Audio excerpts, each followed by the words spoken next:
दोस्तों आप सभी से नमस्कार। आप देख रहे हैं फरीदाबाद न्यूज़। मैं धर्मेंद्र प्रताप सिंह। गली की हालत आप लोग देख सकते हैं, बिल्कुल नरक जैसी हालत है। और लोकसभा चुनाव भी आने वाले हैं, लेकिन गली पक्की नहीं हुई। और यहाँ पर देखिए बदबूदार पानी जमा हुआ है। वाहनों के आने जाने में परेशानी होती है लोगों को, और पैदल निकलने का भी रास्ता नहीं है। तो ये पृथला विधानसभा क्षेत्र का एरिया है, समयपुर गांव है, और बल्लभगढ़ समयपुर रोड है। आप लोग देख रहे हैं मेन रोड है, और उसके बगल में ये गली निकल रही है। लेकिन देख सकते हैं क्या हालत है। बाकी ये कुछ लोग हैं, ये बताएंगे आखिर यहाँ का काम क्यों नहीं हो रहा है। सर नमस्कार। नमस्कार जी। सर अपना शुभ नाम बताइए। शुभ नाम मेरा आनंद नंबरदार है जी। यहीं रहते हैं? हाँ, समयपुर का रहने वाला हूँ। तो और काम क्यों नहीं हुआ गली का? 10 साल से भाजपा की सरकार है, और काम आपके सामने ही है। जो भी है नालियों में। विधानसभा क्षेत्र पर ये पृथला विधानसभा क्षेत्र है। नैनपाल रावत विधायक हाँ, नैनपाल रावत विधायक जी। उन तक बात नहीं पहुँचाई? उन तक भी पहुँचाई है, सरपंच तक भी पहुँची है। सरपंच कौन है यहाँ पे? सरपंच यहाँ से जितेंद्र भारती जी। उनको भी कई बार बोला है। वो ये कहते हैं कि हमें कोई बजट नहीं मिल रहा है पीछे से कुछ भी बनाने के लिए, तो हम कैसे कराएं? तो सरकार बजट नहीं दे रही उनको? हाँ, सरकार, हाँ, उनका ऐसा कहना है कि सरकार उनको बजट नहीं दे रही है। लेकिन बहुत सारे सरपंच तो कितना काम करवा लेते हैं अपने। यहाँ कुछ नहीं हो रहा जी, आपके सामने है। 10 साल से भाजपा योजनाएं हैं सरकार की, इतना जो है काम लोग करा लेते हैं। खट्टर साहब को भी हमने एक एप्लीकेशन दे रखी है इस गली के लिए। अच्छा। लेकिन कोई सुनवाई नहीं है। सीएम विंडो पे आपने एप्लीकेशन डाल रखी है सीएम विंडो पे। कितना दिन हो गया? सीएम विंडो पे डाले करीब 3 से 4 महीने हो गए। अच्छा। और सरपंच जी को बोले कितना दिन? सरपंच जी को तो कम से कम हम जब से सरपंच बने हैं कितनी बार बोल चुके, कोई गिनती नहीं है। जब भी मिलते हैं जब भी बोलते हैं कि जी हमारे पास कोई पैसे का बजट ही नहीं है। तो कैसे कराएं? हम अपने घर से थोड़ी करा देंगे। जब सरकार हमें कुछ दे ही नहीं रही तो हम क्या करें? और ये बहुत बुरा हाल हो रहा है। आप देख सकते हैं बाइक वाले भैया आ रहे हैं, किस तरह से निकलते हैं। यहाँ पर डर डर के निकलते हैं। आओ भाई आ जाओ, आराम से आ जाइए, आराम से आ जाइए। देखते हैं किस तरह निकलते हैं। ये देखो फंस गए भाई साहब, हैं फंस गए भैया, हैं ऐसे फंसते हो रोज, हैं? देख रहे हैं कपड़े भी खराब हो गए, चप्पल भी खराब हो गई, पैंट भी खराब हो गई। तो इसी तरह जनता को रोज़ परेशानी हो रही है। और समयपुर गांव है, आप लोग देख रहे हैं कितनी योजनाएं आ रही हैं सरकार की, लेकिन यहाँ पर काम नहीं हो पा रहा है। सरपंच साहब का कहना है कि फंड्स नहीं मिल रहे हैं। तो सरपंच साहब कोई भी काम नहीं करवा पा रहे भाई साहब? कोई भी नहीं करवा पा रहे हैं।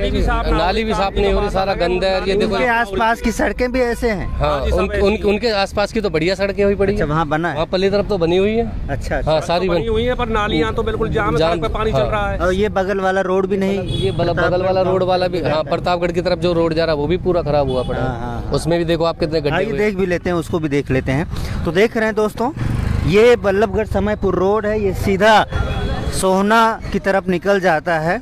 और एक रोड और है इधर, ये भी दिखा देंगे। और इस रोड पर आने जाने में बहुत परेशानी होती है। अभी मैं भी गया था, बहुत परेशानी हुई थी। तो नालियां जाम, देखिए किस तरह से नालियां जाम हो रही हैं, साफ़ सफाई होती नहीं है। अब ये रोड दिखाएंगे, दूर तक तो गड्ढे ही गड्ढे आपको दिखाई पड़ेंगे। अब ये पैदल निकलने का भी रास्ता नहीं। थोड़ा जूम करके दिखा देंगे कैमरामैन। और एक देखिए गाड़ी आ रही बोलेरो, और किस तरह से ये हिचकोले खाते हुए आ रही है, आप लोग देख सकते हैं। तो ये हालत है समयपुर गांव में, किस तरह से विकास हो रहा है। ये भी समयपुर गांव का एरिया ही है। तो देख सकते हैं किस तरह से ये वाहन आ रहा है, बोलेरो गाड़ी आ रही है।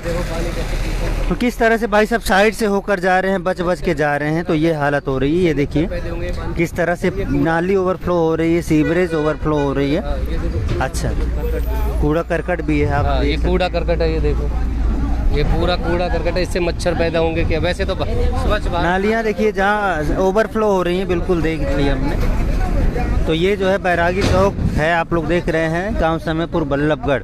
हालांकि ये पृथला विधानसभा का एरिया बता रहे हैं, और काम नहीं हो रहा है, परेशानी यही है। बाकी इधर भी देखेंगे तो नालियाँ ओवरफ्लो होती हुई दिखाई पड़ेंगे आपको। काम यहाँ पर नहीं हो रहा है उस तरीके से जिस तरीके से होना चाहिए। अच्छा, अब लोकसभा चुनाव आने वाले हैं जी। अब आप लोग जो है, जैसे नालियाँ नहीं बन रही है, गलियाँ नहीं बन रही हैं, तो क्या मन में है, ऐसा लगता है कि काम हुआ है? काम नहीं हुआ जी, नहीं हुआ है। काम नहीं हुआ। जब से ये सरकार आई है, जब से काम नहीं हुआ हमारे यहाँ। पंचायत ये पंचायत आई है हमारे यहाँ पर सरकार कब भी से? सरकार देगी जब तो काम होगा। सरकार दे रही है। हमारी तरफ से तो नहीं, कुछ नहीं मिल रहा।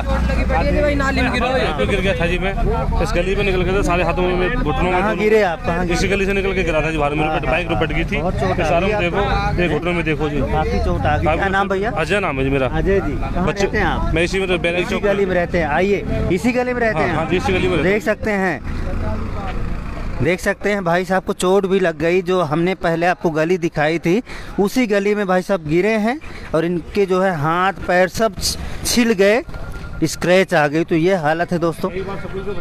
इस हालत में सुधार होना चाहिए। लोकसभा चुनाव सर पर हैं, विधानसभा चुनाव भी सर पर हैं, जल्द ही विधानसभा चुनाव भी हो सकते हैं, लेकिन इस तरह की हालत हो रही है गांव की।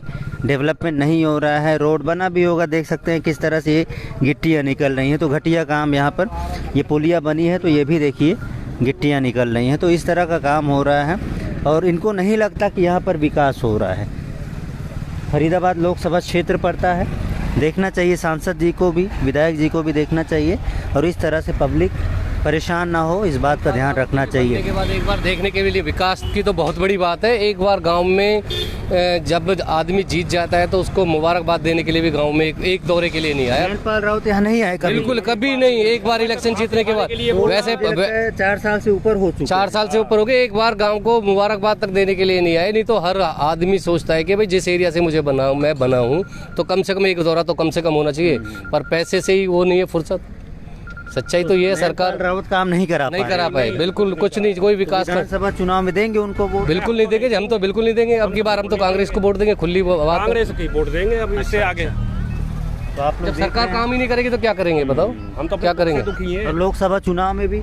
लोकसभा चुनाव में भी यही। अच्छा जी, बीजेपी को वोट नहीं देंगे? नहीं देंगे जी, बिल्कुल नहीं देंगे। तो नाराज हैं ये लोग, ये कह रहे हैं कि काम नहीं हुआ हमारे गांव में, बीजेपी जो है नहीं वोट देंगे इन नेताओं को जिन्होंने काम नहीं कराया है। बाकी देखते हैं दोस्तों क्या होता है, जो भी होगा आपको बताएंगे। लेनपाल जी वोट से पहले तो मांगते थे कि मैं फांसी खा लूंगा, जहर खा लूंगा, मर जाऊंगा, और बनने के बाद में 4 साल में आज तक दर्शन नहीं किए। आप भी तो उनके उसमें आ गए हाँ जी, कि मर जाएगा इसको वोट दे दे। वोट दे देंगे। दे दिया था पूरा 0-0 वोट मिला पूरे गांव से। जीतने के 0-0 मतलब 100 की 100 वोट उसको मिले, पूरा समर्थन। तो रो दिए आप लोग, भावुक हो गए। हाँ जी, दे दिया वोट, दे दिया जी। उसके बाद अब भुगत रहे हैं। भुगत रहे हैं, नतीजा देख रहे हो, आप देख रहे हो। सरकार बार बार क्यों बनाएंगे जिससे हमें भुगतना? चलो देखते हैं दोस्तों, परेशान है और इसी वजह से कह रहे हैं कि विधायक जी काम नहीं करा पाए।